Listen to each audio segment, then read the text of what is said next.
ajo që duket mbase e sigurt është pavarësisht të bilancit, pavarësisht të verdiktit të gjykatës kushtetuese, politikisht që po e shohim si veprime politike, duket se janë konsumuar të gjitha mundësitë që kemi një kandidat konsensual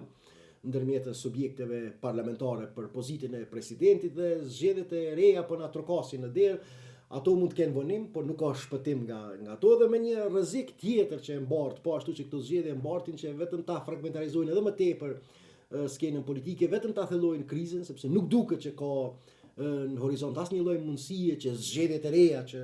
mbase po bën pashmangshme, të paktën t'japin ndonjë indicie dhe shpresa ato do të jenë të fundit në këtë cikël zgjedhor, por do të kemi siç duket një reprizë të vitit kaluar, zgjedhjet u mbajtën në shkurt, u mbajtën